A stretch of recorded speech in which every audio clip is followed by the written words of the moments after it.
Magandang hapon po sa ating lahat. Purihin po natin ang ating Panginoon sa another privilege na matuto ngayong araw, ma-worship natin siya ngayong araw.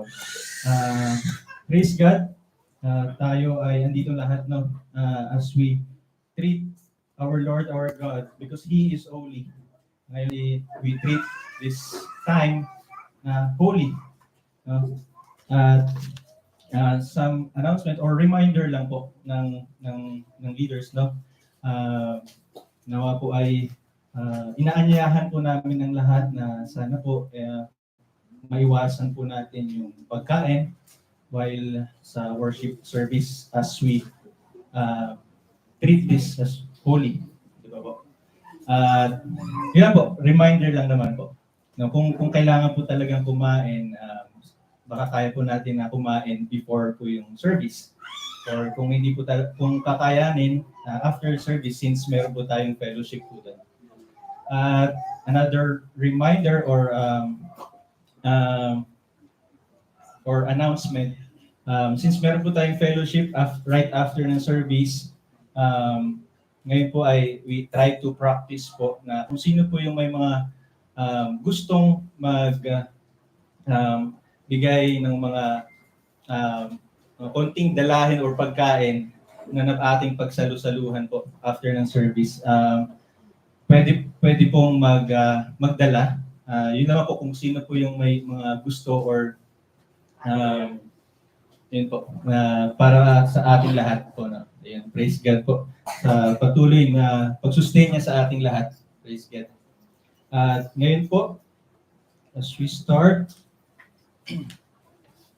inaanyayahan ko po ang lahat na tumayo. Buksan po natin ang ating Biblia sa Book of Psalm, chapter 86, verses 1 to 17. Again, Book of Psalm, chapter 86, verses 1 to 17, para sa ating pagtawag ng pagsamba. Sabay-sabay po.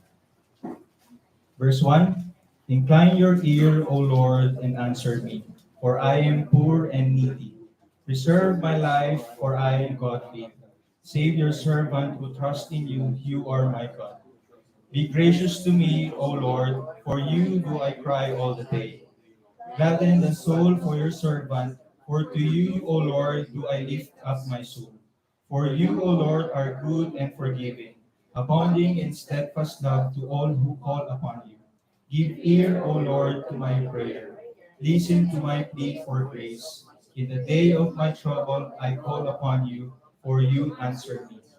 There is none like you among the gods, O Lord, nor are there any works like yours. All the nations you have made shall come and worship before you, O Lord, and shall glorify your name. For you are great and do wondrous things. You alone are God. Teach me your way, O Lord, that I may walk in your truth. Unite my heart to fear your name. I give thanks to you, O Lord my God, with my whole heart, and I will glorify your name forever. For great is your steadfast love toward me. You have delivered my soul from the depths of my shell. O God, insolent men have risen up against me.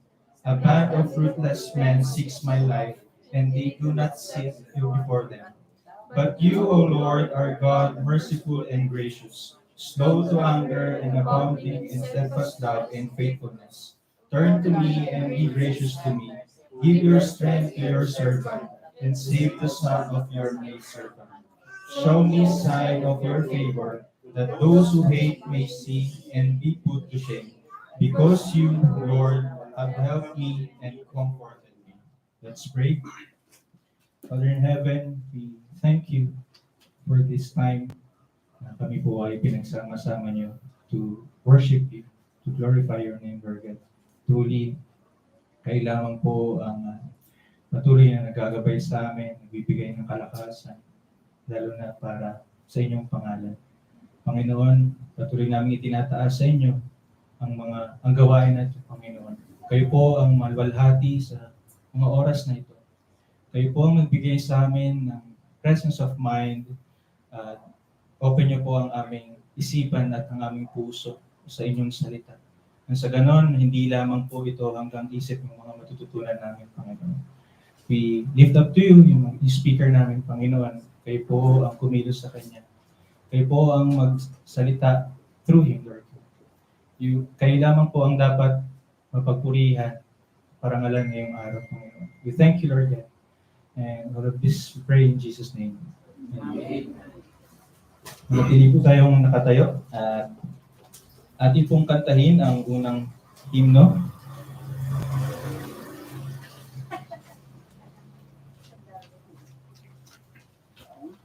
Makikita din po natin sa ating program. Ang title ko ay I Stand Amazed.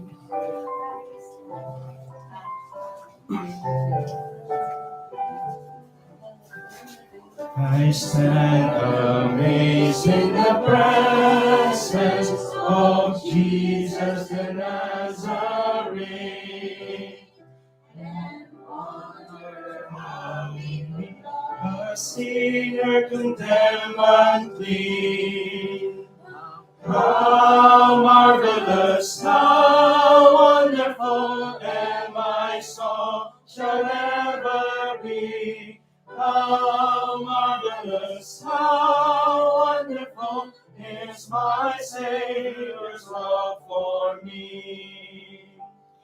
For me it was in the garden, He prayed not my will but thine. He had no tears for His own griefs, but sweat drops not for mine. How marvelous, how wonderful, and my song shall ever be. How marvelous, how wonderful is my Savior's love for me. In pity and angels beheld Him, and came from the world of light to strengthen Him in His sorrows. He bore for my soul that night.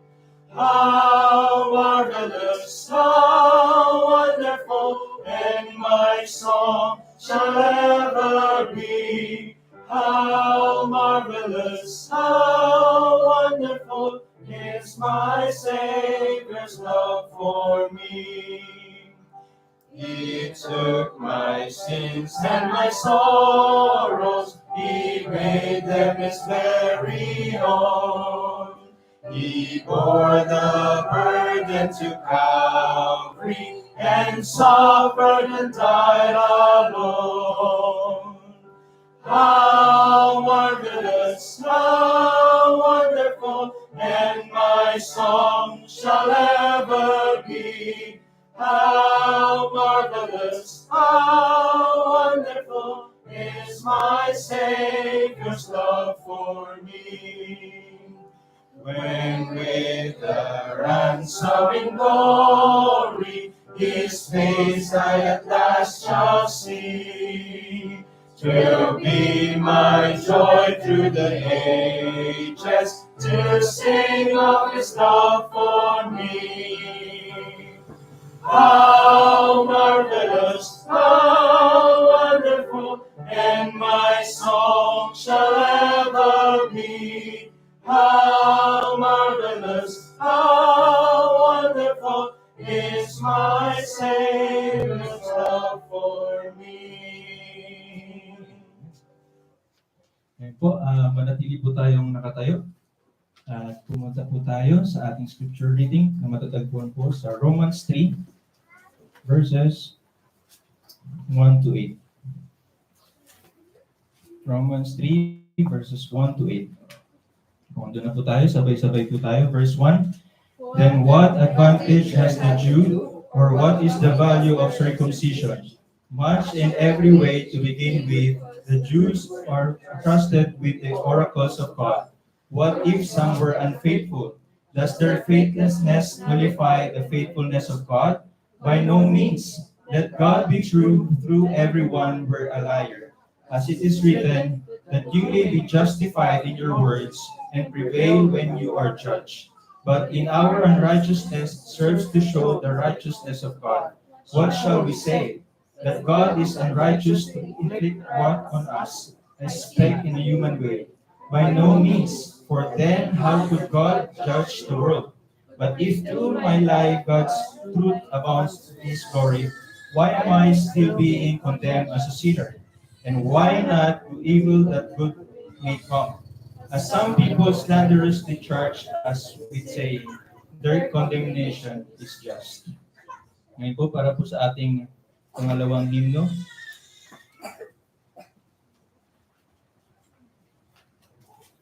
atin pong kantahin ang Amazing Grace.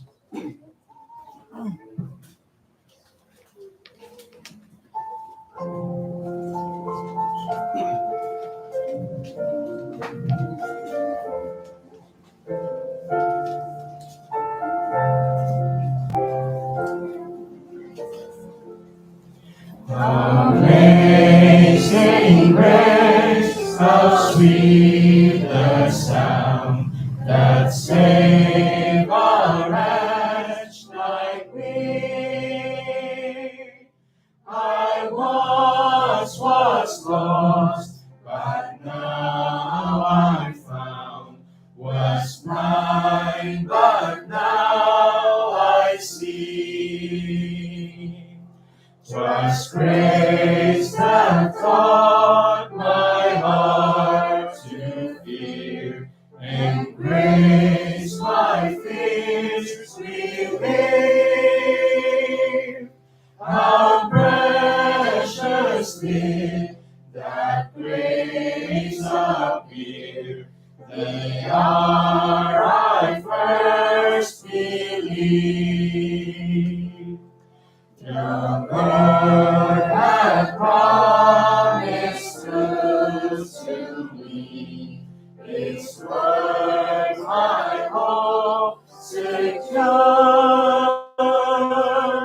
He will my shield and portion be, as long as life endures.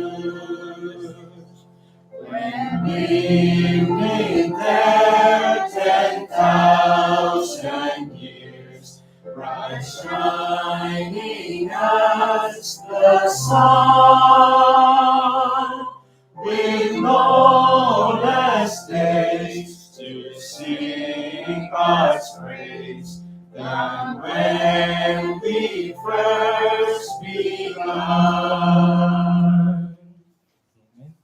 Tayo po ay makakaupo na po.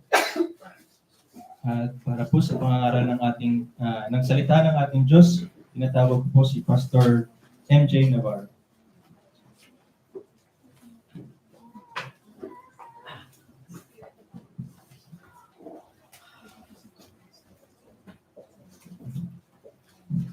Magandang hapon po sa ating lahat. Purihin po natin ang Panginoon. Ito po ay grasya lamang ng Panginoon na tayo po ay malayang magtipon at magpuri sa ating Diyos na buhay. Ito po ay isang pribilehiyo lamang.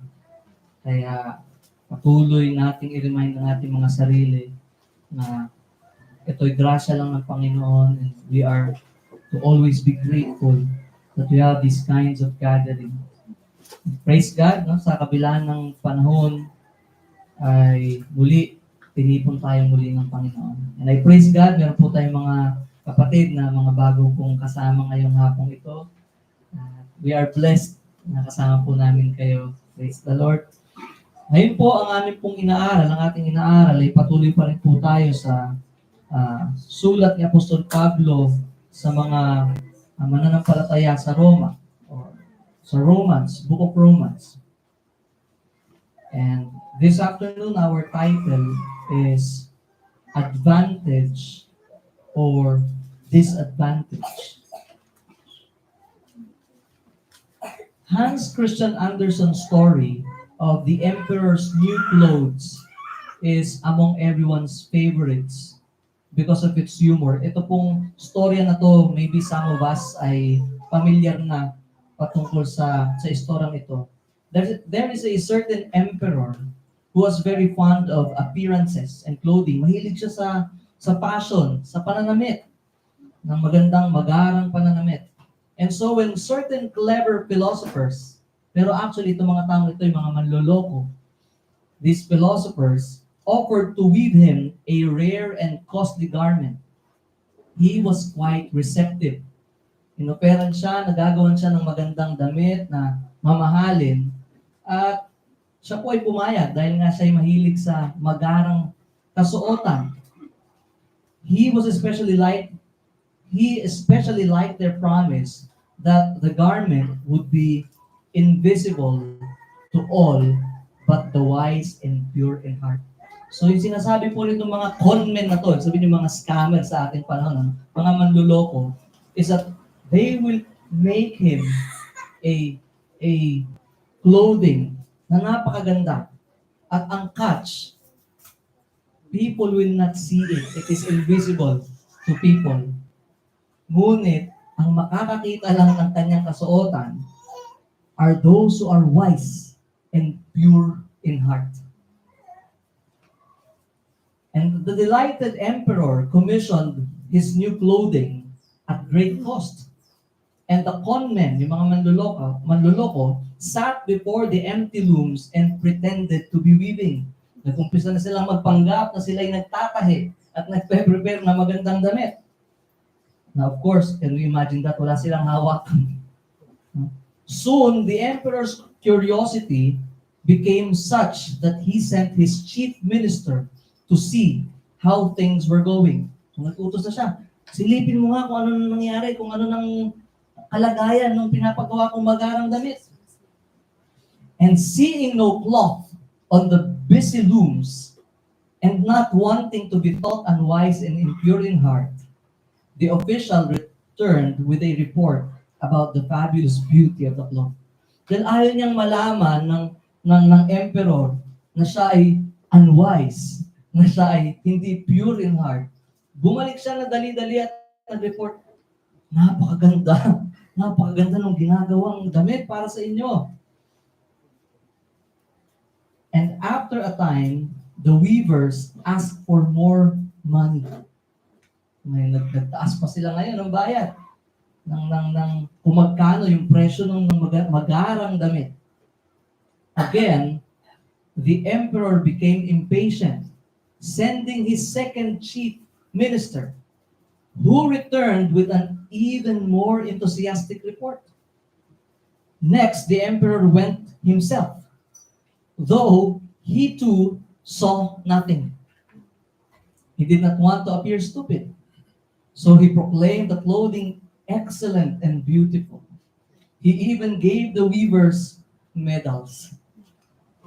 Finally, on the day set for the grand parade, the conmen, the philosophers, yung mga scammers, dressed the emperor in his nakedness and then skipped town.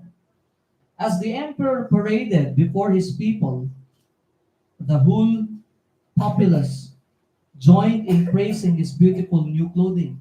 At ang buong tao ngayon ay sabay-sabay na pinupuri ang ganda ng kanyang kasuotan.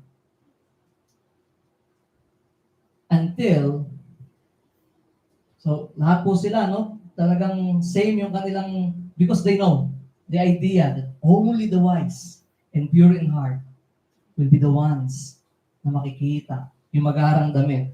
Kaya sabay-sabay yung mga tao. Ang ganda po ng kasuotan ng emperor. So that they will not be also recognized as fools. Thus, the absurd parade continued. Patuloy lang yung parade until in a moment of quietness, a child was heard to say, "The emperor has no clothes." May isang bata sa gitna ng katahimikan. Walang suot yung emperor. At once, everyone knew the truth, including the emperor. One innocent but honest remark by a small child who did not know enough to keep his mouth shot stripped away the hypocritical pretense of the entire nation. Dahil dun sa isang batang ito, na nakakita, kung ano yung nakikita niya, sinabi niya, walang suot yung emperor. Habang ang lahat ay nagpapanggap pa rin na maganda ang kasuotan ng emperor. The emperor's new clothes is such a great story that we use the term proverbially to describe a common tendency. Ano po yung common tendency na yun? We remain quiet while a fallacy is being promoted, to which everyone is subscribing.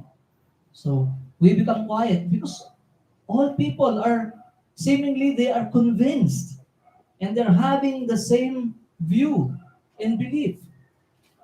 Kaya yung isang taong seemingly alam niya naman, ay nanahimik siya at nagpanggap siya na yun din ang katotohanan na maganda nga ang suot ng emperor. And we remain quiet because we do not want to be thought of as fools. And as we approach the third chapter of Romans, nasa chapter 3 na po tayo, we must keep in mind that it well describes the condition of the Jews, whom Paul has just been addressing. The Jews imagined themselves to be clothed with a righteousness that was actually non-existent. They really believe that they are so righteous. They really believe that they have this privilege because they are circumcised, because they are part of the chosen nation. They were duped with a misleading religious confidence. So Paul, like the little boy, stripped away their layers of delusion. They believed that because they possessed the Word of God, they were safe. They saw themselves as guides to the blind, correctors of the foolish, teachers of the immature. But Paul undressed them. Sila po yung hinubaran ni Pablo sa katotohanan, proving that having God's Word is no guarantee of life.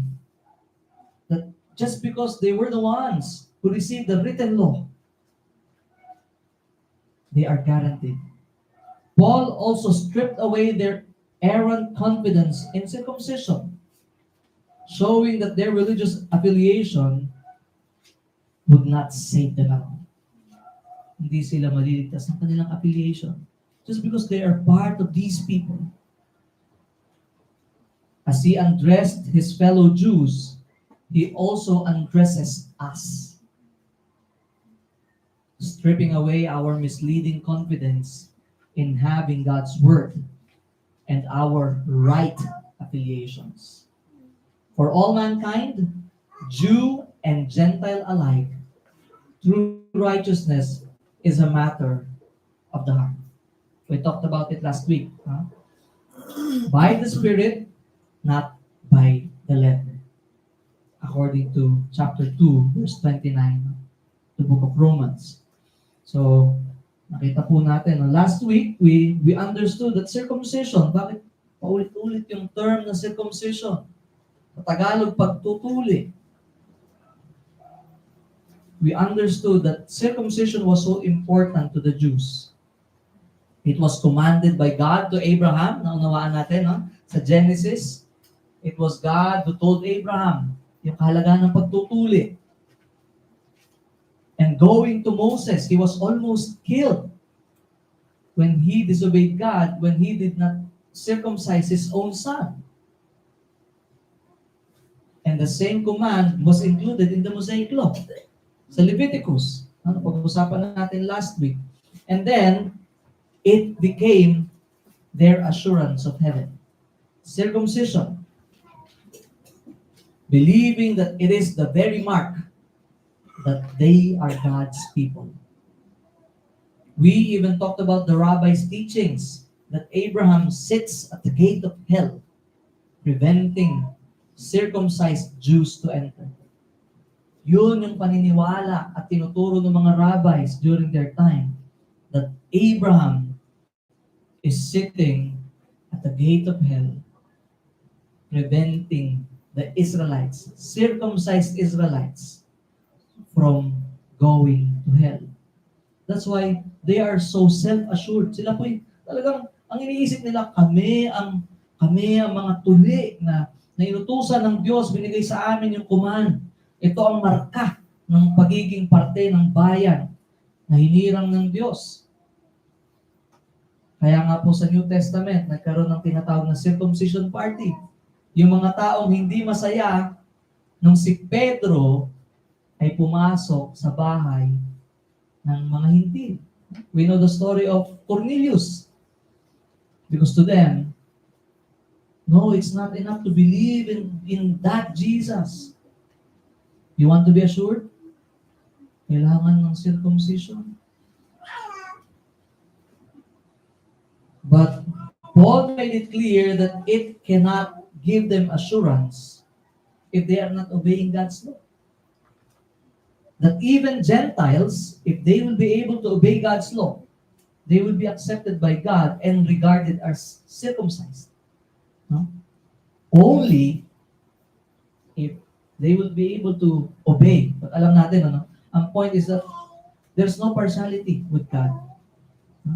The point is, if someone will be able to obey the law, kung kaya nating sundin ang kautusan ng Diyos, circumcised, sabihin, Hudyo ka, Hintil ka, God will regard you as if you are circumcised. But of course, we know that no one can. And later on,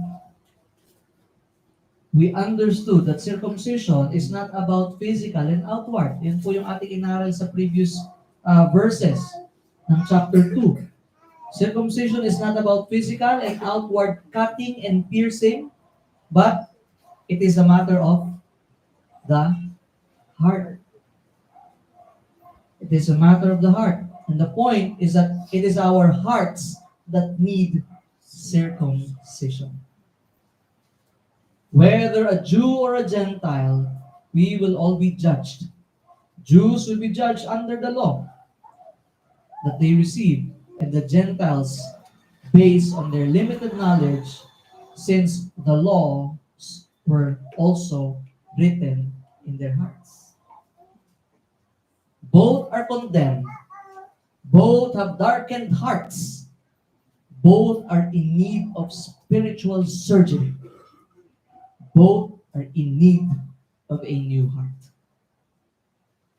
And now, in chapter 3, verse 1 to 8, Paul was answering objections. Makikita natin, meron pong tanong, and then merong sagot dun sa tanong, or there is an objection and there is a response to the objection. Makikita po natin yung yung tanong, and then the next verse, response, and then after that, tanong na naman. So clearly, Paul was having an imaginary dialogue between himself and a Jewish who rejects or objects the gospel. And since Paul had a Jewish background, si Pablo po ay mayroong background patungkol sa mga Hudyo. He knew the way Jews think in his day. So alam niya how the Jews think. Alam niya kung paano tumakbo yung kanilang kaisipan. At clearly, sa previous verses, binigyan ng day ni Pablo na hindi ang pagiging tuli, physically ang magliligtas. Na hindi yon ang assurance. Na clearly, people who are sinning, either under the law and without the law, will be judged by God. And since yun po yung most probably the Jews are the ones who read this, kasama yung mga Hudyo sa mga nagbabasa nito, these are Paul's answers to the Jewish possible objections after reading the first 2 chapters of the letter. So pwede nilang maisip, so wala pala talagang kwenta yung pagiging tuli. Wala pala kwenta yung pagtanggap namin ng kautusan. Wala palang kwenta lahat ng mga ginawa sa amin ng Diyos sa lumang tipan. Yun ba yung sinasabi mo? No? Posible nung nasa isip nila, kung pareho lang pala kami ng mga hintil sa mata ng Diyos, dahil sa aming mga kasalanan, ibig sabihin ba wala lang lahat ng mga ginawa ng Diyos para sa bayang Israel simula nung una?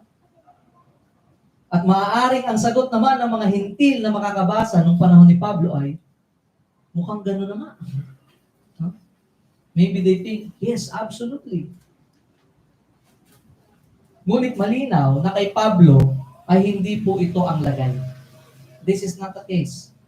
Kundi sa chapter na ito ay makikita natin ang tamang balanse at pag-unawa sa lahat ng sinabi ni Pablo sa mga naunang versikulo.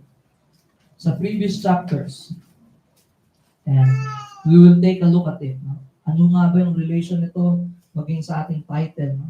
Advantage or disadvantage? But before that, let us pray. Father in heaven, we thank you once again for this opportunity, for this privilege that you've given us to listen to your word. Lord, we acknowledge that apart from you, we cannot understand spiritually your very word. That we are unable to comprehend it spiritually. That's why, Lord, we come before you asking for the working of the Spirit so that as we listen to your word, may you use it. May the Spirit use it to pierce us, to cut our hearts, to see our sinfulness, and to see your beauty. May you show us what you want us to learn this afternoon. And may we leave this place glorifying you and excited, challenged to apply what you will teach us. We thank you, Lord. We thank you for you are our teacher. We thank you for these teachings that we will hear. And we bring back to you the glory, honor, and praise in Jesus' name. Amen. So maaari ngayon ang nasa isip ng mga tao na nabasa nila. So sinasabi mo ba na walang silbi ang lahat? Walang advantage ang lahat ng iyon na kami ay tinuli, na kami ang tumanggap ng mga kautusan, at maging yung mga pangako ng Diyos sa lumang tipan sa pamamagitan ng mga propeta. Maaaring ang nasa isip nga ng mga hintil, ay gano'n na nga. Ngunit nililinaw po ni Apostol Pablo na hindi po yun ang punto. Hindi po yun ang tinuturo dito, kundi may tamang balanse at pag-unawa sa mga naunang chapters na sinasabi ni Paul. Sa verse 1, sabi no, then, what advantage has the Jew? That is the first objection. What is the value of circumcision? Or sa Tagalog, kung gayon, paano nakakalamang ang Hudyo sa hindi Hudyo? Ano pa ang kabuluhan ng pagiging tuli? May lamang ba ang mga Hudyo? Ang pagiging tuli? Ang pagiging parte ng Abrahamic covenant?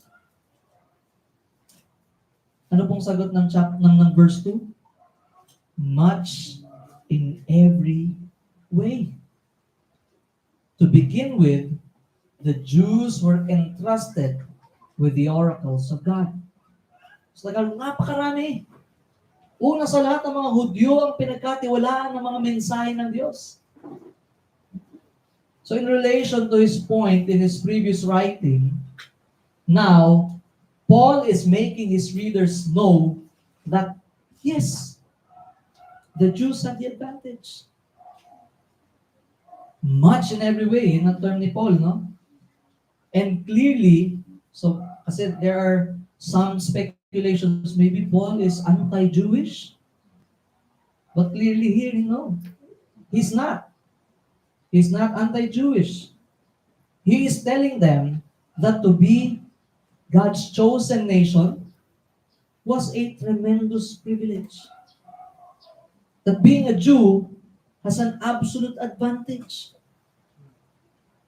But clearly, take note, being a Jew has an absolute advantage, but clearly not absolute security. Not absolute security. These Jews were given, they were entrusted. Sa Tagalog, sila ang pinagkatiwalaan. Sa kanila ibinigay. Ano po yun? Sa English, the oracles of God. Ano yung oracles? O sa Tagalog, ang ginamit na term, mensahe. So, ang pangunahing kalamangan po nila ay ang pagtanggap nila ng oracles. Or in Greek, logia. Or the Old Testament revelation of God. So it simply means, tinanggap po nila yung Old Testament revelation, the Word of God. They had the written law. They had the prophets. And even the commands of sacrifices, the ceremonies, those are of great help to them spiritually. Napakahalaga po ng mga bagay niya. They are the ones who received it. Sila po yung tumanggap. Sila po ang pinagkatiwalaan ng Panginoon. Among all the nations, sila po yung tinuruan ng pag-aalay. Nasa kanila yung propeta. Nasa kanila yung written law. Pakikita natin yung difference that the Gentiles, they don't have that specific law. Although the Gentiles are not excused, we are not excused because the laws are written in our hearts. But you see the advantage that they know it. No, yung command pa, talagang when you lie down, when you walk, talagang ganun nila kaalam, tinuturo maging generation after generation, ituro sa mga anak. The prophets, they saw those miracles, no? Kung paano pinalaya ang mga Hudyo sa pang-aalipin ng Ehipto. They saw the miracles of God. Napakarami. Napakarami po. And again, no? Among all the nations, specifically the commands, the sacrifices, the ceremonies were given to them. Hindi po sa lahat. And even that mark of being circumcised, it was only given to them. Although masabi natin ngayon, normal nang ginagawa pagtutuli, but now it is for health purposes. But during that time, iba po yun. It was a seal, it was a sign, it was a mark. No? And can you imagine that God was about to slay Moses because he did not circumcise his own son? So God was so serious about it because it has its message in it. At naunawa natin, ang punto pala ng circumcision, it is the circumcision of the heart. It is salvation. No? Bagong puso. It is regeneration. It is spiritual surgery. That people are in need of a new heart. At nilinaw po ng Old Testament that those who are still uncircumcised in the heart, they are still under the fury of God.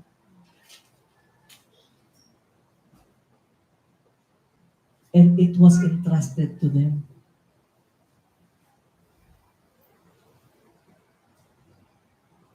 So, napakalaki po, no? Mamaya makikita natin. And what's its relationship sa atin? How can we relate to that? Hindi naman tayo mga Hudyo. Anong connection ko dyan? Maybe we are circumcised, but not in the same way, in the same purpose. But we will see. And in verse 3, ano pong sabi? So we see the objection and Paul's response. And again, the objection. But let me make it clear, no? Si Pablo po ito, no? Kaya sabi natin kanina, this is an imaginary dialogue between himself. No? That he has in mind that most probably the Jews that are reading are having this understanding. Na kailangan nilang maunawaan, hindi ito ang pinupunto natin. Sabi po sa verse 3, what if some were unfaithful? Does their faithlessness nullify the faithfulness of God? O sa Tagalog, ano nga kung hindi naging tapat ang ilan sa kanila? Ang ibig kayang sabihin noon ay hindi na rin tapat ang Diyos? So para maintindihan natin, no? Knowing that in the past, Israel was unfaithful to God. Alam po natin the reason for their captivity in Babylon. At marami pa, no? Even after that deliverance from Egypt, right after that, they worship that golden calf. At marami pa. Makita natin yung unfaithfulness ng mga Hudyo. And even until now, they still reject the Messiah. And maraming pagkakataon na pag tinatanong yung mga Hudyo, do you know Jesus? You know their answer? Our neighbor. Ibig sabihin, parte lang siya ng history, palahi lang namin siya, nabuhay siya at one point in time. But don't tell me that He's the Messiah. So they are still rejecting Him. But again, balik tayo. But does it mean that God's promise, that God's covenant is without effect? That it is powerless? That God will not be true to His promises? Ano pong sagot? Sabi ng verse 4, by no means. Let God be true, though everyone were a liar. Sa Tagalog, hindi. Ang Diyos ay tapat at totoo kahit na sinungaling pa ang lahat ng tao. As it is written, that you may be justified in your words and prevail when you are judged. Ayon nga sa nasusulat, upang kilalanin kang matuwid sa iyong mga salita at manaig ka kung hahatulan ka na. Now, the response to this objection, mabigat na, by no means. Hindi.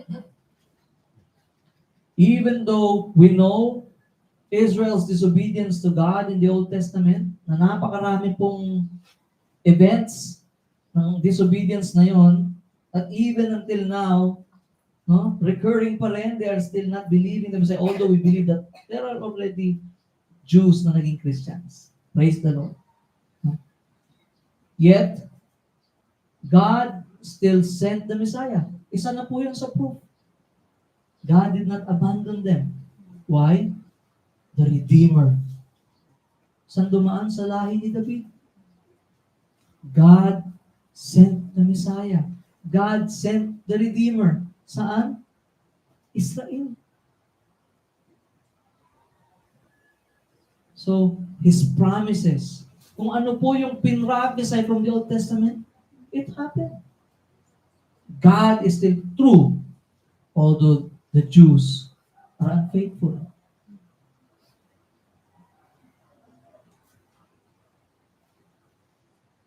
So nakita natin, the Christ, He sent that Redeemer, that Messiah, the Christ who will save His people from their sins, sabi ng Matthew. For He will save His people from their sins. At anong sabi po ng John? But these people, His own people, rejected Him. Received Him not.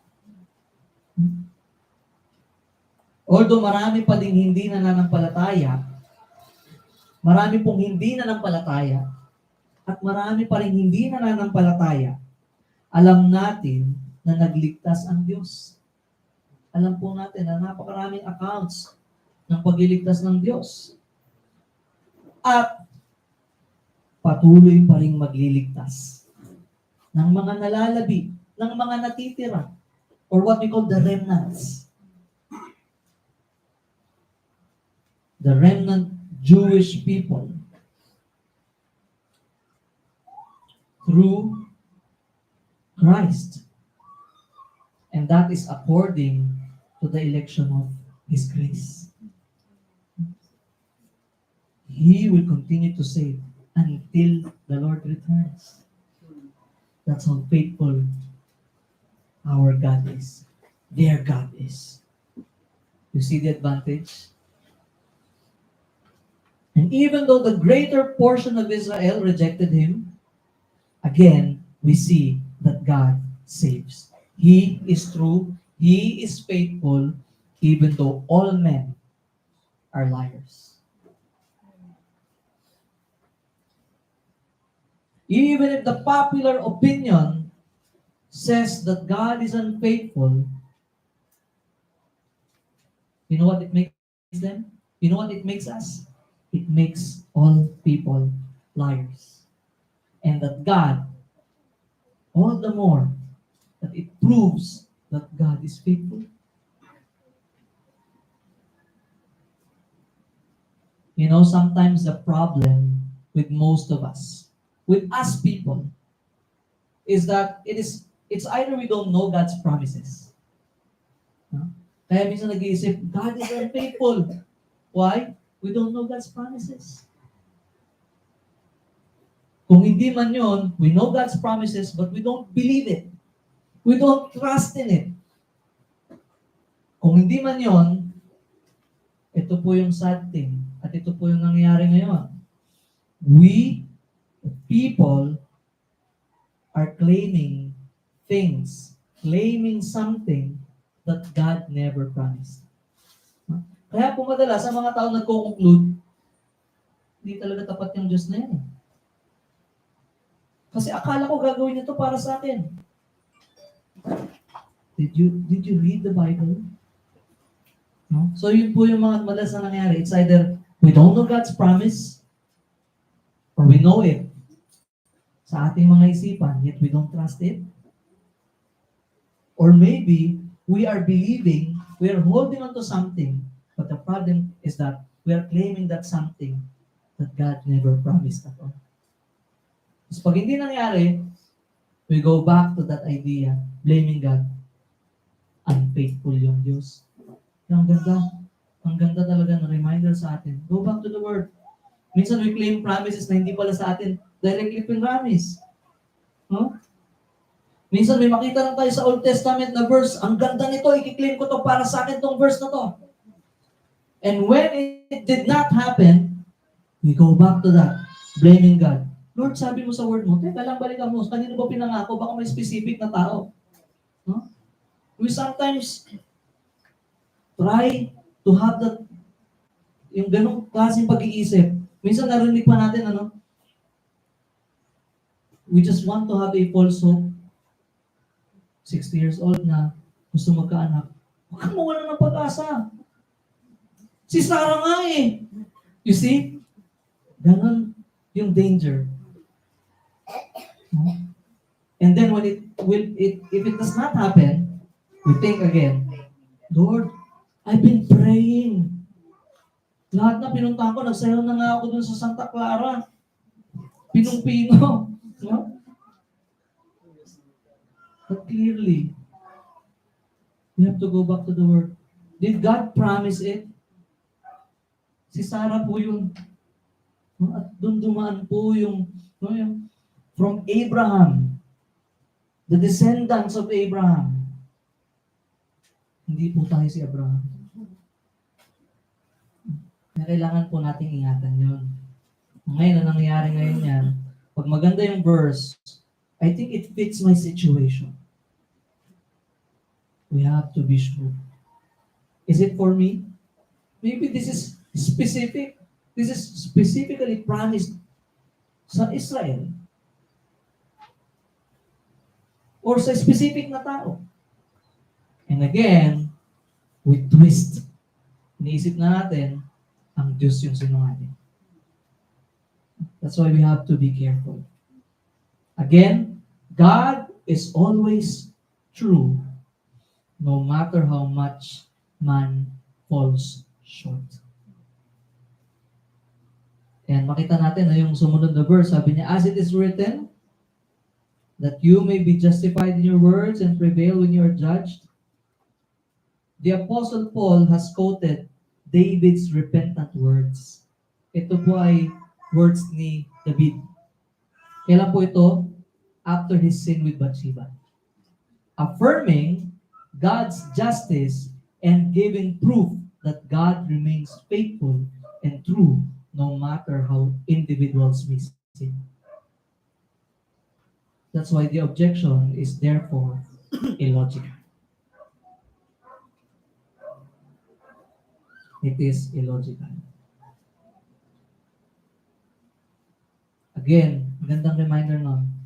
Kahit na mag-agree ang lahat ng taong nabubuhay sa mundong ito, ng Diyos ay hindi tapat. Isa lang po ang ibig sabihin nun. Hindi po siya, mas marami. Di ba majority wins? No. It only proves one thing. All men are liars. And God is truthful. He is faithful. He is the only one who remains true. Paano natin masasabi na tayo ngayon pabago-bago ng isip, pabago-bago ng emosyon? No? At tayo ang madalas na nangangako at nagbibitaw ng salita, but afterwards, sorry, hindi. Sabi ko pupunta ako dyan pero hindi na pala ako makapunta. O, sabi ko sa'yo, lilibre kita. Mga simpleng bagay na madalas tayo makapagbitaw ng salita, but afterwards, hindi natin natutupad. Because we are the ones who are unfaithful. Untrue. But the God of Israel is the same God who fulfills His promises. At napakarami na pong pangakong natupad at pinatunayan ng Diyos. So the next objection, verse 5. But if our unrighteousness serves to show the righteousness of God, what shall we say? That God is unrighteous to inflict wrath on us? I speak in a human way. So Tagalog, ngunit kung ang kasamaan natin ay nagpapakilala ng katarungan ng Diyos, masasabi ba natin hindi siya makatarungan dahil tayo pinaparusahan niya? Ganyan ang pangangatwiran ng tao. Ano yung point nito? No? Next objection, no? If our unrighteousness gives God the platform, the opportunity to demonstrate His righteousness, why will He still condemn us? Actually, yung unrighteousness ko nga naging paraan para magkaroon ng platform ang Diyos para may pakita na talagang righteous siya. Ba't niya ako paparusahan? And I think, pag pinarusahan niya ako, that makes Him unjust. That makes Him unrighteous. So kung ang pagkakasala pala namin ay mag-highlight ng katuwiran ng Diyos, bakit pa na kami parurusahan? Kung nagiging kagamit-gamit din pala itong kasalanan, pagsuway, para lumitaw at magningning ang katuwiran niya, hindi ba siya makatarungan kung parurusahan niya pa kami? The point is, He's benefiting actually. Nagbe-benefit ang Diyos dahil sa pagkakataon na ako'y gumagawa ng masama, mas lalong nakikita na ang Diyos ay mabuti. Isn't He benefiting from that?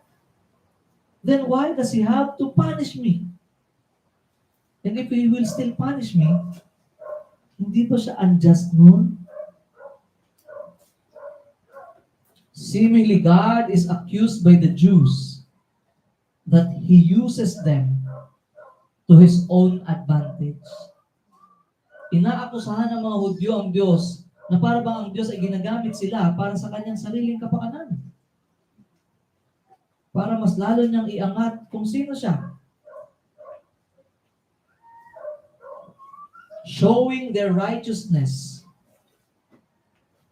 or showing His righteousness by their failure. Therefore, He is unrighteous and cannot rightly judge those whom He has used. So, ang pinupunto rito, hindi na makatuwiran ng Diyos at hindi na tama ang kanyang paghuhukom. Kung huhukuman niya pa yung mga taong ginamit niya na nga para sa kanyang sarili. And this is how the world thinks. Hindi lang po ng mga Hudyo. I believe even to the Gentiles, even to us now, nagkakaroon ganitong thinking. No? Example, no? Kung hindi pangit ang ugali ko, paano ka matitest ni God? O edi sana hindi ka nag-grow ngayon sa patience mo. O, kita mo, bakit nag-grow ang patience mo? Dahil sa ugali ko. You see that kind of thinking? So, para bang dapat magpasalamat ka? Magpasalamat ka na ganito ang ugali ko, pangit. Dahil pangit ugali ko, you see, God is using this as a means para lumago ka. Oh, lalago ka ba kung di ako ganito? That's how they think. Justifying unrighteousness and sin. Ito common, ano? So, we know that the Bible really prohibits at malinaw it is a sin para sa isang anak ng Diyos to have a relationship with someone na walang relasyon sa Diyos. Kung sa Old Testament ay malinaw na dapat sa bayang Israel lang, sa mga Hudyo lang, hindi pwedeng makisama sa ibang lahi, sa mga lahi na walang kunikilalang tunay na Diyos. But to us now, ang malinaw sa atin, ang point pala nun, it is about someone who is now a Christian. At kailangan hanapin niya yung taong parehong kumikilala sa Diyos. Parehong nananampalataya sa tunay na Diyos, sa tunay na Kristo, hindi sa Kristo na generic. No? At ngayon, minsan lumalabas yung pag-iisip, kasalanan yung ginawa mo, bakit ka nanligaw ng unbeliever? Kung hindi ko siya niligawan at sinama sa church, makikilala ba niya ang Lord? Nakita mo? Kung hindi ko niligawan at sinama sa church, hindi makakarinig ng gospel yan. And now, nagiging justification. Yung ganung pag-isip at napakarami pa. These are just 2 examples. But that's how sinful men, that's how we think and we use even our sinfulness to justify our sinfulness. At para bang ang Diyos pa ang nakikinabang.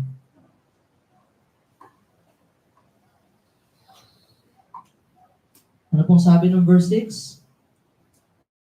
Paul's response, Paul's answer, by no means. Yung tanong, no? Kung ang kasamaan natin ay nagpapakilala ng katarungan ng Diyos, masasabi ba natin hindi siya makatarungan dahil paparusahan niya pa tayo? Anong sagot ng verse 6? By no means. For then, how could God judge the world? Hindi. Dahil kung hindi makatarungan ng Diyos, kung hindi po siya just, paano niya hahatulan ng sanlibutan? Paul's response is by no means. He does not need us nor our sins to demonstrate His righteousness. Hindi po na kailangan ng unrighteousness natin para patunayang righteous siya. He is righteous with or without our sin. He does not need anything from us. Hindi po siya nagmamakawa, MJ, gawa ka ng kasalanan para naman umangat yung pagiging mabuti ko. Hindi. With or without sin, God has always been righteous. And He is righteous. And He will be righteous. Hindi siya magbabago. He does not need us. He does not need our help. He does not need anything from us. And if He ever needed our sin, ito po malinaw, no? If ever He needed our sin in order to show something about Himself, kailangan niya yung ating kasalanan para maipakita niya kung sino siya. How then would He be able to judge the world in the final day in truth? Paano niya huhukman ang sanlibutan sa katotohanan pagdating ng huling araw na yun? He could not. He could not. At least, if He was still judged, but He is unrighteous, at least not righteously. But clearly, God is righteous. Clearly, God does not need our sin to prove His righteousness. Hindi po gano'n, no? It is the same way, no? Mamaya, madadaanan natin, pero gano'n din yung picture. Minsan, we need to worship God. He needs our worship. God is sad. We need to make Him happy. We need to glorify Him. Because when we glorify Him, it adds up to His glory, no? God's glory is already full. He is already glorious even before He created the world, before He even created us. And so, He did not create us so that we can add up to that glory. He's already glorious. He doesn't need us. The truth is that we are the ones who are benefiting from it. Tayo po ang nakikinabang sa kalwalatian ng Diyos. Tayo ang nakikinabang sa kabutihan at katuwiran ng Diyos.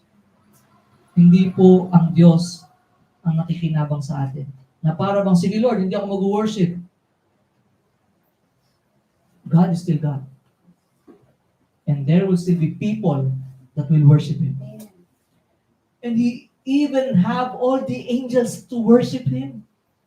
The angels who sing, Holy, Holy, Holy.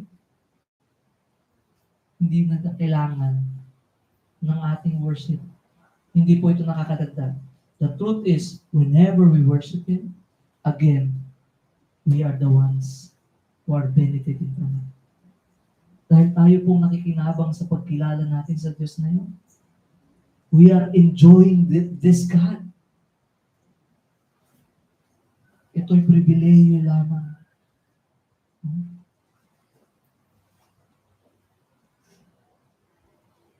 Kaya yun ang katotohanan.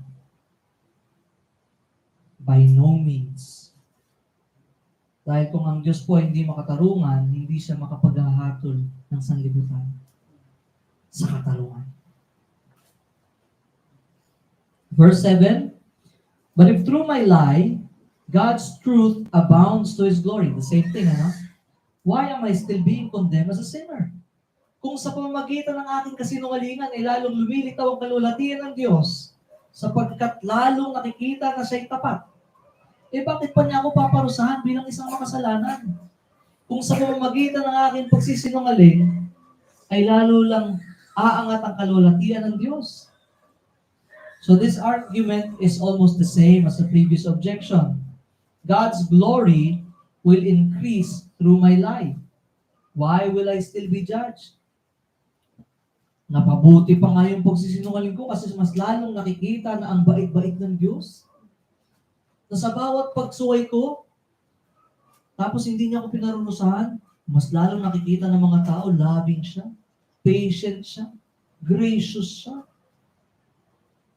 But that's not the case. Hindi po yun ang tinuturo. No? Kaya po ang ganda, no? We might overlook or we might mistakenly look at God's patience as God's tolerance. But that's actually patience. And time will come that God will deal with every sin. Because again, He is just, He is righteous. Verse 8, and why not do evil, that good may come? Kung gayon, bakit hindi natin sabihin, gumawa tayo ng masama kung mabuti naman ang magiging bunga noon? Maraming pagsuway at maraming masasamang gawain na nagbubunga ng maganda. Ganyan daw ang itinuturo namin. Or sabi, as some people slanderously charge us with saying, sabi ng mga naninira sa amin, sabi ni Apostol Pablo, sila'y parurusahan ng Diyos at yan ang nararapat. Ito po yung sabi ni Pablo. In English, and why not do evil that good may come? As some people slanderously charge us with saying, their condemnation is just. Sabi niya. So another statement from the opposition is to encourage sinning because it still brings a good outcome. So okay lang na magkasala kasi maraming pagkakasala nagbubunga ng maganda. And sometimes, ito po sa atin, we have to prevent ourselves or check ourselves, guard ourselves from this. Yung mga pagsuway ko noon, ang dahilan kung bakit andito ako ngayon. Kung hindi malala ang mga kasalanan ko noon, di sana hindi ganun kaganda at dramatic ang testimony ko ngayon. Ayoko kaya ng boring na testimony. O di ba, mas naiiyak kayo kapag pinapakinggan yung testimony ko kasi ang lala nung pinanggalingan ko noon. You see? Kaya wala akong kailangan pagsisihan doon. No? We know that God is sovereign. We know that God is in control. But sin is still sin and God still hates it. Clearly, no, ito po yung tinuturo. Seemingly, these people, Jewish people, are accusing Paul, accusing them, na yun ang tinuturo nila. Sa atin, ito po ang nangyari, no? Dahil tinuturo po ng Biblia, ng salita ng Diyos, na ang salvation, ano po, sa pamamagitan lang ng pananampalataya kay Kristo. Dahil lang sa grasya ng Diyos, sa pamamagitan ng pananampalataya kay Kristo, at hindi dahil sa ating mga gawa. And ano po yung madalas na objection sa atin? Kaya pala, so pwede pala akong pumatay. Kasi ligtas naman ako eh. Di ba yun ang tinuturo nyo? Sometimes that's how they think, that's how they understood yung ating tinuturo. But clearly, we are so clear, no? Ang tunay na nampalataya kay Kristo na siya ang Panginoon tagapagligtas. Will that person still desire to murder? Kasama po dun yung bagong puso. The circumcised heart. So maraming objections. And tanggapin natin that people might misunderstand, might misinterpret us, might put words into our mouth, saying, ito yung tinuturo mo, di ba? And yun nga, sa atin, minsan we are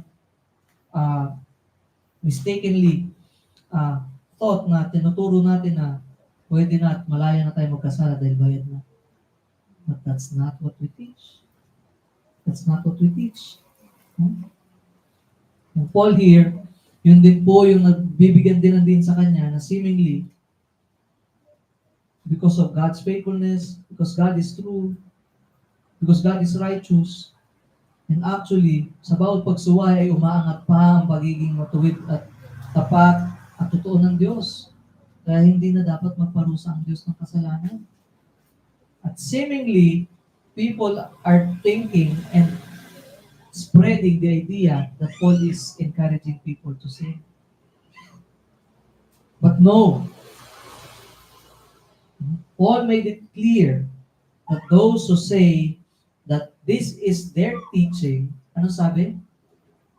Their condemnation is just that they deserve judgment. Yan po yung punto nito. God's wrath.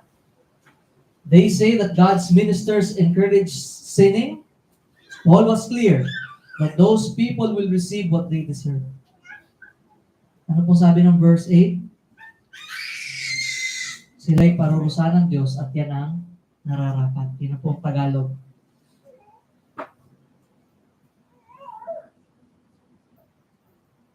Paul is clear that they will receive what they deserve, and that is the wrath of God.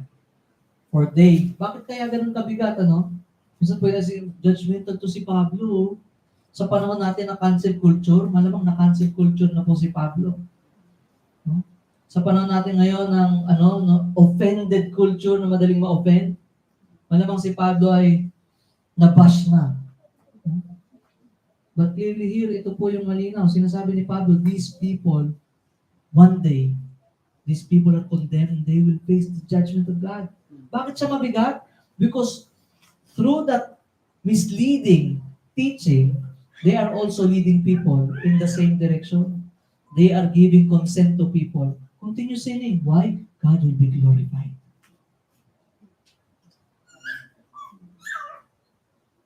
In our time, sa panahon po natin ngayon po ito po yung malinaw, ano? They have their advantage. And the question is that advantage used as their advantage or it became disadvantage to them? In our time, we have great advantage. Sa panahon po natin ngayon, we have the written word of God. They received the oracles of God, the Jews. Now to us, we have the written word of God. It is complete. Ilang books? 66. May grade po kayo sa akin. We have that complete word of God, the book. No? 66 books. And it is available and can be easily accessed. Isipin nyo ngayon, may Play Store ka, meron kang cellphone, pwede mo i-download lahat ng mga versions, translation. There was a time when people cannot freely have and read the Bible in their own language. Can you imagine that? Nung panahon noon, nakalatin pa paano nila maintindihan, kaya meron lang makakapag-interpret or misinterpret. But now we have it. You see the advantage? And in our context, in the Philippines, ano po tayo? Sabi ng karamihan, the only Christian country in the Southeast. Sabi, no? Sabi. Huh? So, in our context in the Philippines, we are so exposed to the idea of Christianity. Normal sa atin, holiday pa nga ang mahal na araw. Huh? We grew up hearing about Jesus. Napaka-big deal ng Pasko. September pa lang, tayo po ang pinakamahaba halos na nag-celebrate ng Pasko. Kasi si Jesus, no, the Lord Jesus Christ, it's common knowledge to us that Christ died and resurrected on the third day. No? Bata pa lang tayo, napapanood na natin pag mahal na araw, may pinapanood po tayo, Senaculo, no? At yung mga movies. Kaya po sa atin, common knowledge yan. This is a general understanding, knowledge, generic na nga actually. No, alam natin that He died, He resurrected on the third day. We are even aware of baptism and communion. Because we are so aware, kaya nga tayo nag-decide na even infants are being baptized. At ako po ay binaptize as an infant. Pero nabaptize po ako ngayon as a believer. Huwag po kayo mag-alala. And communion. No? Meron po yun, big deal yun. Makikita mo sa isang bahay, may picture siya, may first communion. Tapos nakaganon, di ba? So, we see these things. In some countries, these kinds of gatherings, ito pong ating pagtitipon, talking about the Word of God, talking about Jesus Christ, these studies, these gatherings are prohibited. Alam po ng makasama natin, no? Sa Middle East, they really have to hide. No? Meron pa pong video na yung even the Chinese, when they receive the Bibles, umiiyak sila. Tapos po sa atin yung Bibles, hindi natin binabasa. And during the early Christians, they gather in caves. And they have to gather. O ikaw, kabisado mo dapat yung part na to. Kasi they cannot read. It was so dark. You see the advantage that we have right now? We can freely do it now. Some of us are even raised in a Christian family. No, meron po sa atin dito, lumaki sa isang Kristiyanong pamilya. We are even exposed to preachings. Preachings of God's Word. So if we are asked, do we have advantage now? Meron ba tayong advantage? Yes. Sabi po ni Pablo, no? Sabi niya, yung emphasis niya, hindi. Ito po, sagot natin, oo. Ano? We have the advantage. And it will be a great help for us. It is an advantage to us. But as long as we don't believe in Christ, all these advantages will not help us. Just like the advantages that the Jews had, they had a great advantage, but it did not secure them. Sana po natin sayangin, ano? At sana, itong mga advantages na to, yung mga kinalakihan, narinig, napanood, nabasa, talagang nauunawaan. Because nowadays, we just do things. Bakit? Pinasa ng magulang. Pinasa ng kanununuan. But if you will ask, why do you do that? Traditional, puputulin ko ba? But we shouldn't think that way. No? We must understand why. Or else, this advantage will just be this advantage. Why? One day, when we face Christ, He will show us everything that we received, we heard, someone shared the gospel, we read the Bible, we have our Bibles freely. Minsan pa kami nagbibigay pa libre. Pero minsan, ayaw ko, marami na kami Bible sa bahay.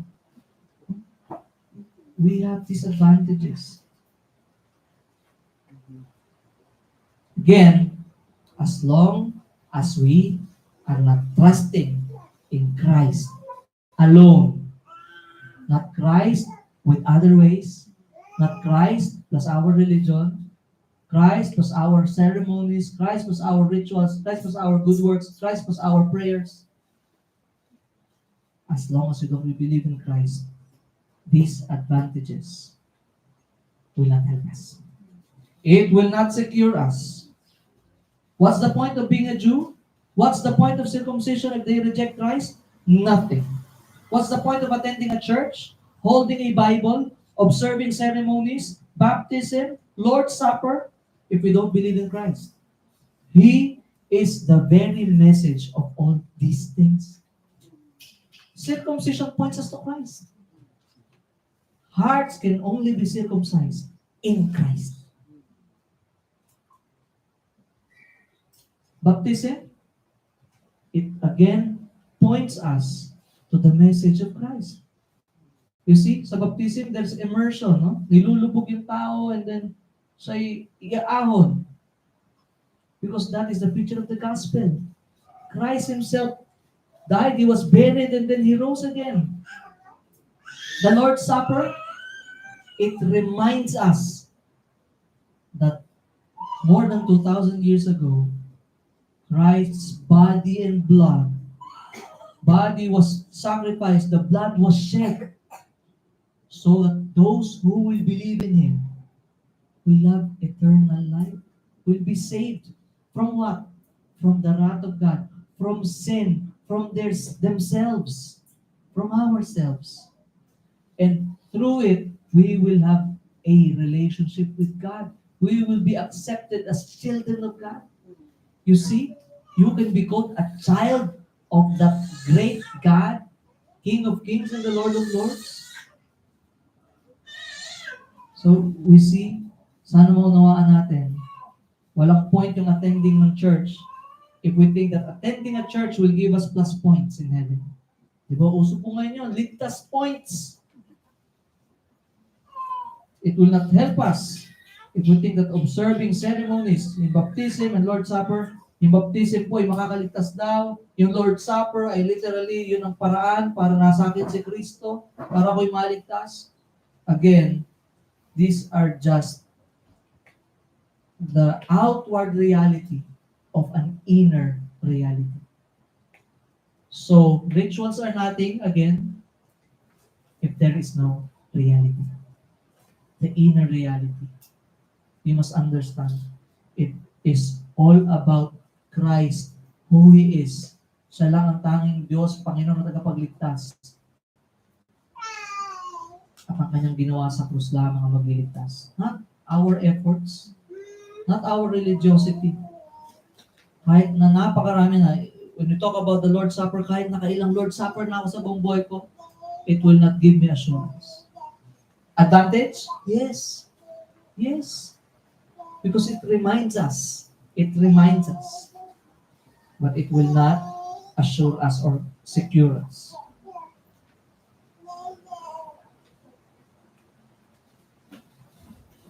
So again, He is the very message, the Lord Jesus Christ. Unless we trust Him now, our advantage becomes a disadvantage. Paul also made clear that God will judge the world. Sinabi po sa previous verse, no? That God will judge the world. And He will judge those who believe these lies. There is judgment. And it is only Christ that will save us from it. In Christ alone can we find security. Not circumcision. Not the law. Not baptism. Not the Lord's Supper. Not our efforts. Not even our family. Hindi po ba'y grupong pagharap sa Panginoong Jesus on that final day? We will face Him Tayo lang. Walang call a friend. So we have to be ready. We have to be ready. We cannot say, tsaka na. Pag matanda na ako, pag na-enjoy ko na lahat, we don't hold our lives. We cannot schedule it. It is God who schedules it.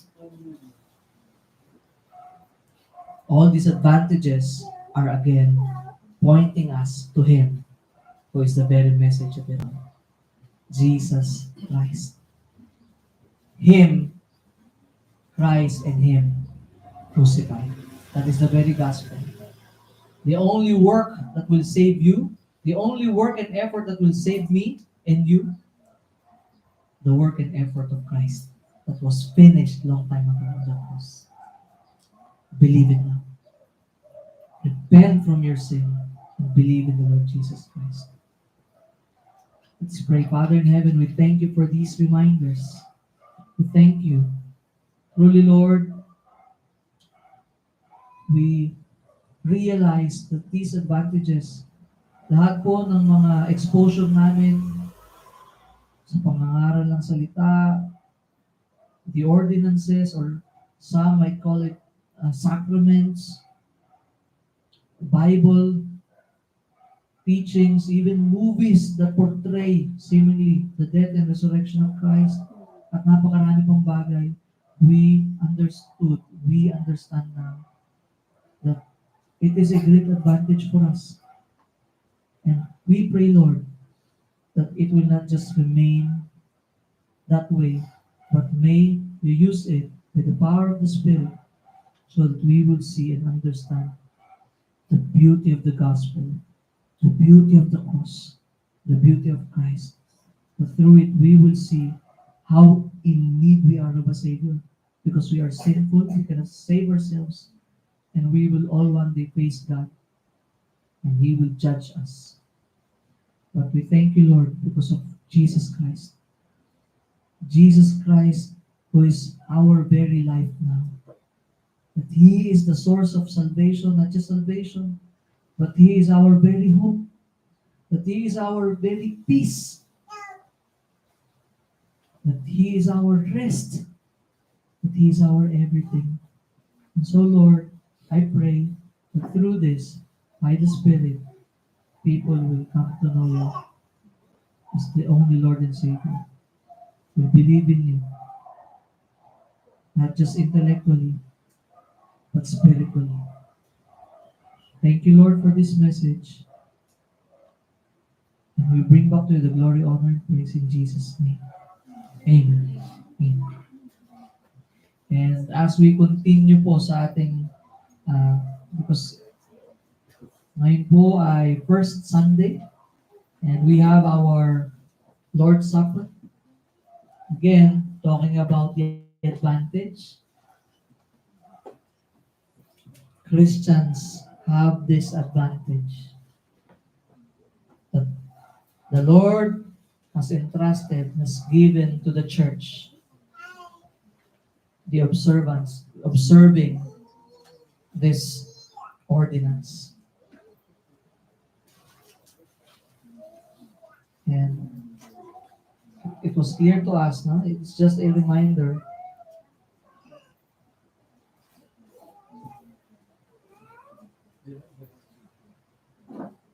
Patungkol po sa Lord's Supper, no? Naintindihan natin that it was Christ who instituted it, and it must be observed by the church.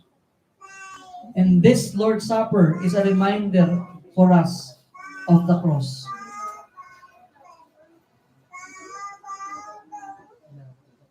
And the Lord is using it as a means of grace for us. Not to be saved, but for our growth, because it reminds us why we were saved. And by it, we are reminded that the same Savior will return. That as we observe this, we anticipate His coming. Some might believe that by observing this, we are literally taking Christ physically, but we know that spiritually, Christ is present with us. He is the host of this supper, of this table. He is with us. That's why this supper is so serious. It's holy.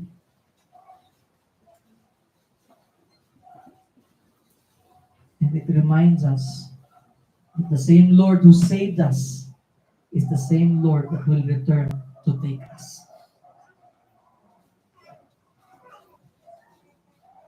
And it is a reminder that the Lord's Supper, that's why the element is so small, because it is a foretaste of that great banquet. That even as it reminds us, the only basis of our hope for participating in is that Christ saved us, and one day we will dine with Him face to face.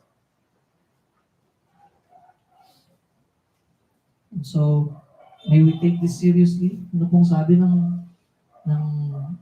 1 Corinthians chapter 11. Sabi po ng verse 27, therefore whoever eats the bread or drinks the cup of the Lord in an unworthy manner shall be guilty of the body and the blood of the Lord.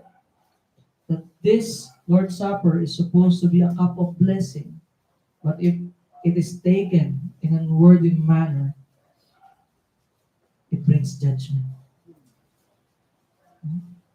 And the Apostle Paul said that some got sick, some even died.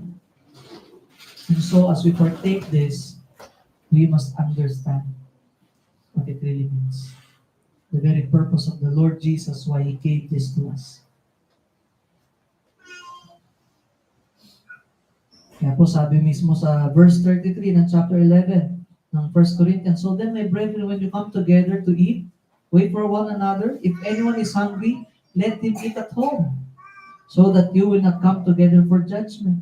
So, as we do this, it's not for our physical nourishment, but spiritual. It is a reminder for us, and at the same time, it is the Lord who is the host of this supper. That He is with us spiritually. We don't take Him whenever we do this literally as if we are receiving Christ every Sunday or first Sunday of the month, but because He is already our Lord and Savior, and we already received that when we believe in Him. And this does not become literally the body and blood. That body and blood was sacrificed 2,000 years ago, and that is the reason of our salvation. So again, this is a cup of blessing for the believers, and may we partake of this not in an unworthy manner. And so let us examine ourselves. Let us pray. If there are sins that are unconfessed, let us confess to our Master. Let's pray. For this blessing.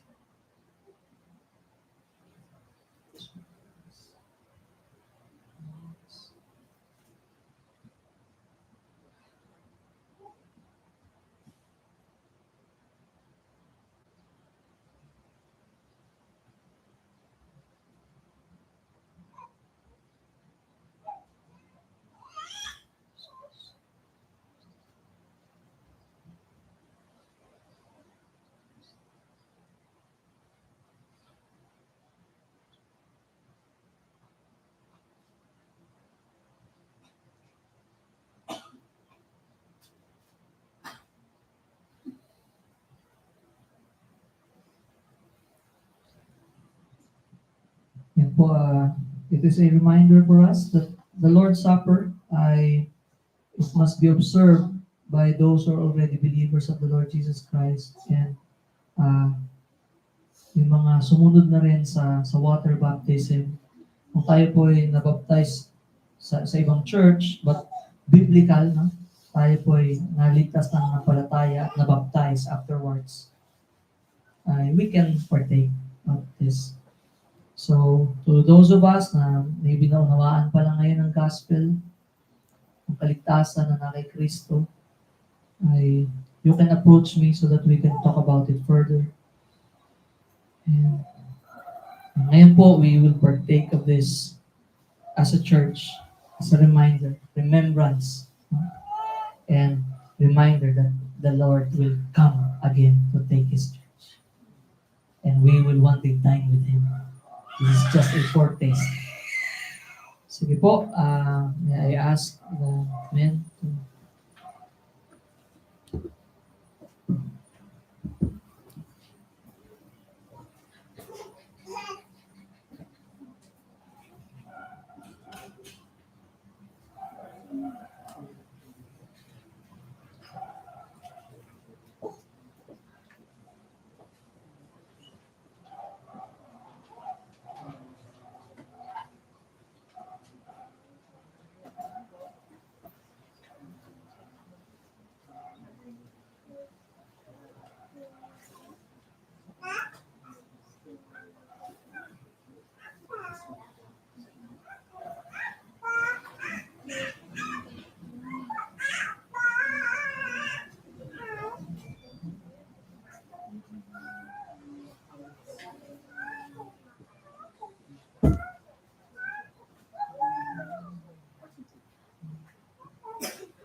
For I received from the Lord that which I also delivered to you. That the Lord Jesus, in the night in which He was betrayed, took bread. And when He had given thanks, He broke it, let's break it, and said, "This is my body, which is for you. Do this in remembrance of me." Let's take it.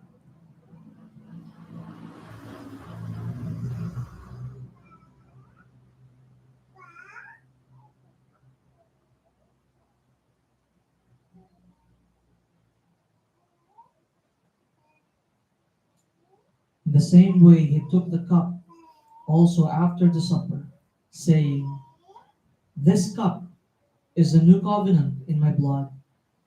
Do this as often as you drink it in remembrance of me.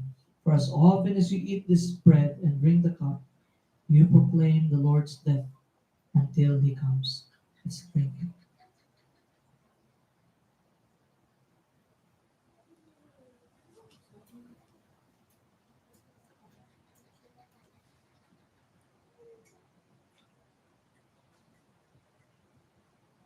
Our gracious and loving Father, we thank you once again for this means of grace, this ordinance that you have given to your people, to your church. Thank you, Lord, that through this we are being reminded of the very reason why we are saved from the wrath of God, from our sins, from ourselves, is because Christ, our Lord and Savior, sacrificed His body and shed His blood on the cross for the forgiveness of our sins. And Lord, may you continue to remind us, nourish our souls as we remember every day, preaching to ourselves the very gospel that saved us. Lord, remind us also of that very hope, that as we do this, we are reminded and given the hope that you will return, that you will take us with you, and that we will one day dine with you, sit with you at your table. People who were once your enemies, but now your children. Thank you, Lord.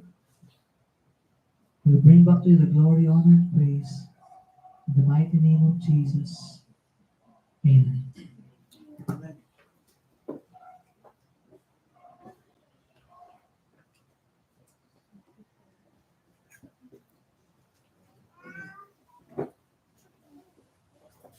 Purihin natin ang ating Panginoon sa kanyang salita.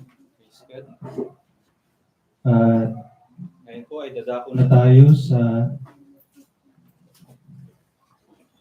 himnong tugunan. Inaanyahan po ang lahat na tumayo. At kantahin po natin ang Great is Thy Faithfulness. Tatagpuan po natin ito sa ating program sa may bandang dito po.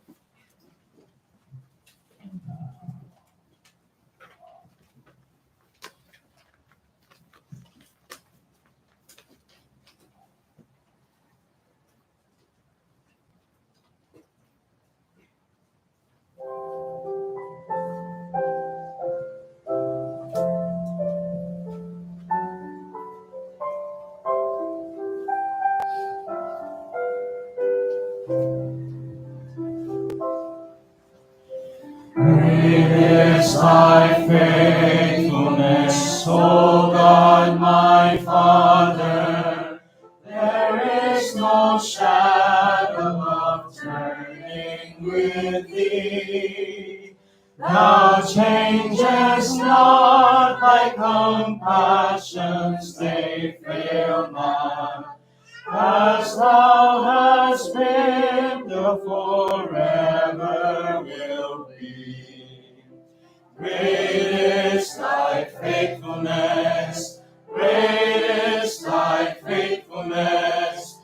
Morning by morning, new mercies I see. All I have needed, thy hands have provided. Great is thy faithfulness, Lord, unto me. Summer and winter and springtime and harvest, sun, moon, and stars in their courses above, join with all nature in manifold witness to thy great faithfulness, mercy, and love. Great is thy faithfulness, great is thy faithfulness. Morning by morning, new mercies I see. All I have needed, thy hands have provided. Great is thy faithfulness, Lord, unto me. Pardon for sin in the peace that endureth, thine own near presence to cheer and to guide, strength for today and bright hope for tomorrow. Blessings all mine with 10,000 beside. Great is thy faithfulness, great is thy faithfulness. Morning by morning, new mercies I see. All I have needed, thy hand hath provided. Great is thy faithfulness, Lord, unto me. Amen. Praise God. At ngayon another part of our worship to our God, ang tithes and offering. We know na lahat po ng ating natatanggap ay galing sa Panginoon dahil lang po sa kanyang grasya. No? Kaya dapat siyang ibalik lahat ng kanyang binigay sa kanya. Kaya kung kayo sa oras na to, sa pagbibigay ng kanyang tithes and ating offering, nawa ay merong joy, no, sa pagbabalik sa kanya. No? Para po sa panalangin, sa ikapu at handog, tawag ko po si Brother Paulo para po tayo ay pangunahan sa panalangin. Let us pray. Father in heaven, truly, it's by your grace and mercy, Lord God, that we are here today, celebrating your goodness, listening to your faithfulness, Lord God. We thank you for you have fed us, Lord God, today. Our spirit is truly in great joy, Lord God, hearing your word, rejoicing that the God of this Bible, Lord God, is the God that we are serving and loving. We thank you, O Lord, for we know that you are faithful in our lives. You have provided every single need that we have, Lord God. We thank you, Father, and how you have been sustaining every family, everyone, Lord God, who is here, Lord God. You have sustained us, Lord. That's why we are still living up until this point. Lord, we acknowledge that everything that we are receiving, everything that we have, ultimately belongs to you. And so with a grateful heart, with thanksgiving in our hearts, we bring back to you, Lord God, what is yours. We bring back to you, Lord God, what is truly yours. We thank you, Father, for every businesses that you have provided, every work that you have provided, every allowances, Lord God, that you have provided to everyone. We thank you, Lord God, and we acknowledge that this is ultimately from you. We thank you, O Lord. We again praise you, glorify you, Lord God.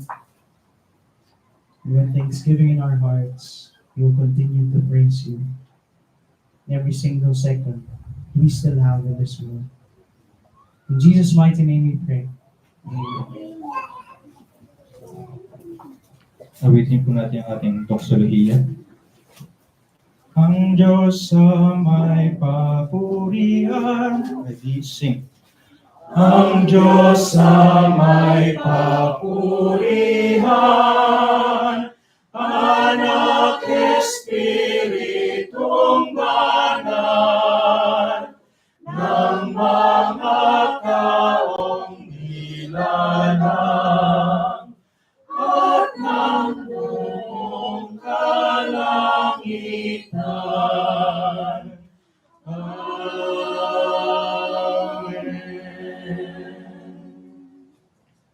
Para po sa ating pastoral na panalangin, tinatawag ko po si Pastor John Marie.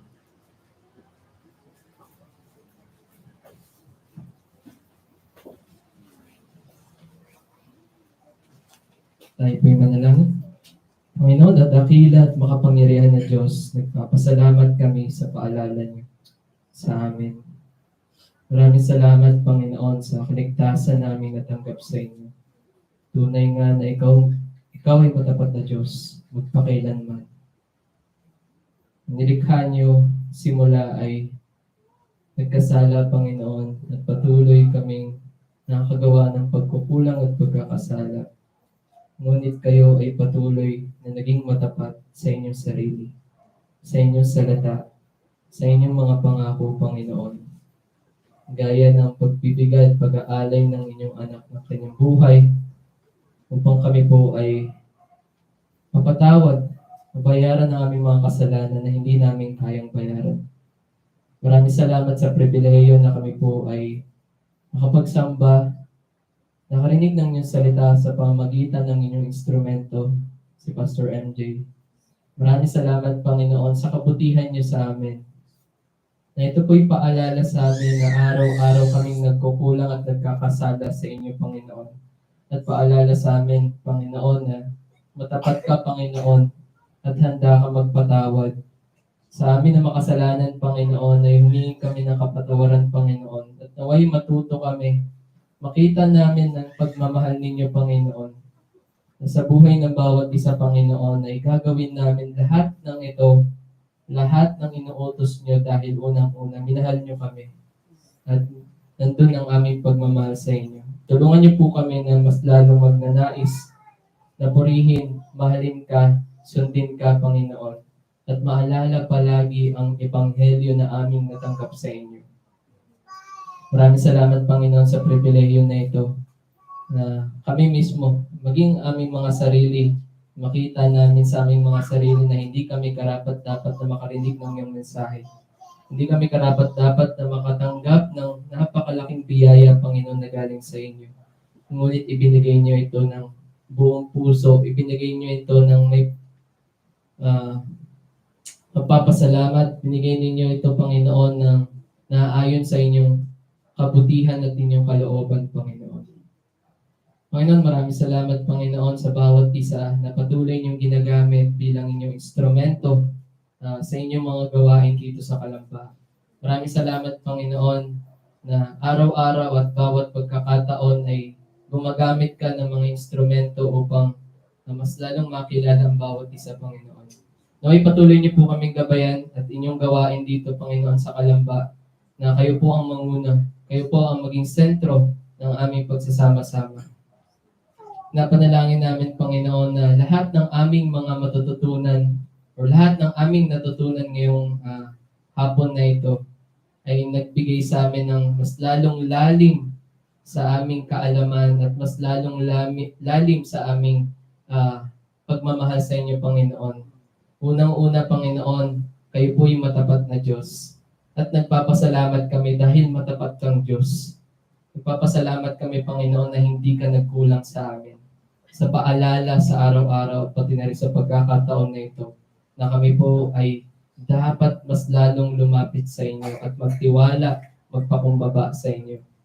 Dahil kayo po ay banal na Diyos, makatarungan Diyos, Panginoon. At ang inyong paghuhukom ay tapat at tiyak na mangyayari. Pinapanalangin namin na bawat pamilya na nandito, naway kayo po ay patuloy na kumilos sa bawat isa.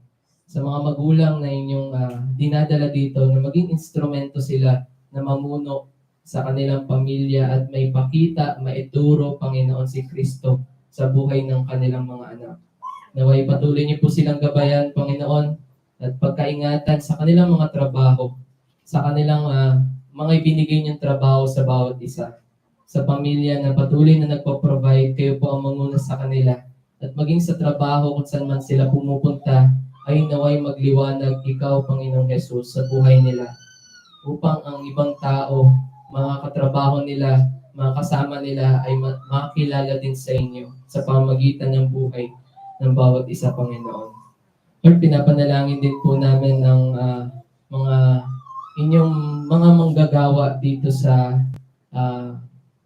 Kalamba. Maraming salamat, Panginoon, na patuloy niyong ginagamit ang bawat isa upang mas lalong mapagtibay itong iglesia, Panginoon, na magampanan nila ang kanilang mga gawain upang maituro ng matapat ang inyong salita. Maraming salamat sa mga ginagamit niyong instrumento na patuloy niyo pong ginagabayan. Pinapalakas, Panginoon, upang maraming tao ang makilala sa inyo. At maraming salamat, Panginoon, sa buhay ng bawat isa na ginagamit niyo po dito. Lord, we pray, Panginoon, na sa aming mga buhay, Panginoon, makita ang Ebanghelyo. Ito pong paalala sa amin ay tumagos sa aming mga puso't isipan. Malaking paalala sa amin, sa aming mga niligtas niyo, at pati na rin po sa mga taong nakakilala lang sa inyo, at pati na rin sa mga iba na hindi pa kumikilala sa inyo. Ito po ay napakalaking bagay sa amin. Itong Ebanghelyo na ang tanging nakapagligtas lang sa aming buhay na makasalanan, kayo, Panginoong Hesukristo. Naway paalala po sa bawat isa na may pamuhay namin ang aming buhay na sentro ang Ebanghelyo. Pinapanalangin din po namin ang mga kapatiran namin na may sakit. Patuloy niyo po ang pagalingin ang bawat isa na mga hindi namin nakasama o yung mga kapatiran namin na nandito ngayon na masama ang pakiramdam o masama ang nararamdaman sa kanilang pangangatawan. Patuloy niyo po silang pagalingin at bigyan ng kalakasan upang mas lalo pa silang magamit, Panginoon, sa gawain niyo dito sa Kalamba. Lord, we pray, Panginoon, na kayo lang, Panginoon, ang may kapangyarihan, may kakayahan na magpagaling. Kaya pinagkakatiwala namin at tinataas namin lahat ng ito sa inyo. Lord, we pray, Panginoon, sa mission ng bawat iglesia, CDMC, at sa mga iba pa po naming kapatiran na nandito, na ang kanilang mga mahal sa buhay, kamag-anak, pamilya ay nasa iba't ibang lugar upang mag-mission. Pinapanalangin po namin, Panginoon, ang bawat isa at pati na rin ang mga kapatiran namin sa North, even sa mga kapatiran din sa ibang bansa na inyong ginagamit upang may bahagi ang inyong mabuting balita, ang inyong salita na matapat, Panginoon. Naway patuloy niyo po silang gabayan, pagkaingatan, at naway mas lalo silang lumalim sa inyong salita. Mahalin ang inyong salita sa bawat pagkakataon ng kanilang buhay ay lagi silang lalapit sa inyong salita at sa inyong Panginoon. Lord, we know na mahirap itong mga sitwasyon ng pag-mission, ngunit alam namin na ikaw pong nagbibigay ng kalakasan, courage, Panginoon, and even encouragement sa bawat isa na ginagamit ang kanilang buong buhay para lang maibahagi ang inyong salita. Lord, we pray for them sa kanilang safety. Pag-ingatan niyo po sila. Patuloy kayong mag-provide sa kanilang mga pangangailangan upang patuloy niyo din po sila magamit sa gawain ninyo saan man sila tinawag, Panginoon. Lord, we pray din, Panginoon, sa CDMC and also sa MCDMC na patuloy niyo ginagamit bilang instrumento din sa gawain dito, Panginoon, itong outreach sa Kalamba. Lord, we pray, Panginoon, sa kanilang mga buhay, sa kanilang patuloy na paglilingkod sa inyo, Panginoon. We pray for Pastor Ayan, Pastor Mark, and even sa mga elders na patuloy niyong ginagamit sa inyong mga gawain, Panginoon, sa Las Piñas at pati na rin sa Cavite, Panginoon. Patuloy niyo po silang gabayan, bigyan ng mas lalong lalim sa inyong salita, at naway mas lalo pa sila magamit upang maraming tao makilala sa inyo, hindi lang makilala at maligtas, bagkos pati na rin sa kanilang patuloy na paglago ay magamit niyo po sila bilang instrumento na maipamuhay, maituro ng matapat ang inyong salita. Lord, we pray sa outreaches, sa Cavite, even dito sa Kalamba, na patuloy niyo pong pagkaingatan at gabayan nitong outreach na ito. We know, Father, that you are in control sa buhay ng bawat isa. And alam namin, Panginoon, na ikaw po ang muhawak ng bawat iglesia na itinalaga ninyo, Panginoon. Ikaw po ang nagtalaga nito. Ikaw ang nagtayo, Panginoon. At alam namin na kapag kami lang po ay patuloy na magtiwala sa inyo at ikaw lang ang maging sentro ng itong iglesia na ito at patuloy ito magiging matapat sa inyo, Panginoon. Alam namin na kayo po ang mismo nagbibigay ng kalakasan at desire sa amin na mas lalo maging matapat sa inyo. Kaya hinihingi namin ito sa inyo, Panginoon, dahil di namin ito kaya ng aming mga sarili ng Panginoon. Lord, we pray, Panginoon, sa government na patuloy niyong pagkaingatan, bigyan ng katalinuhan sa mga decision-making dito sa bansa ng Pilipinas, Panginoon. Naway patuloy niyo pong gamitin ang President and even yung Vice President, even mga senators, mayors, Panginoon, at ang bawat mga namumuno sa bawat lugar, Panginoon, na naway kayo po ang maging pangunahing sentro, Panginoon, ng mga desisyon ng bawat leaders na ito, Panginoon, at para sa ikabubuti ng bawat isa, Panginoon. Lord, we pray na pagkaingatan niyo po sila, bigyan ng tamang desisyon sa mga policy, mga rules and regulations, and even sa mga batas, Panginoon, na ikaw po ang patuloy na manguna sa pagbibigay ng batas na ito, Panginoon. Mas lalo, may mga pumapasok na mga batas na hindi nakakalugod sa inyo, Panginoon. Tulungan niyo po ang bawat government leaders, Panginoon, na hindi umabot sa sitwasyon na maging normal na ang hindi normal, Panginoon. Na yung mga pagkakataon na ang kasalanan ay hindi na kasalanan dahil ito po ay itinutupad na sa bansang ito. Lord, we pray, Panginoon, na kayo manguna sa mga government leaders na ito.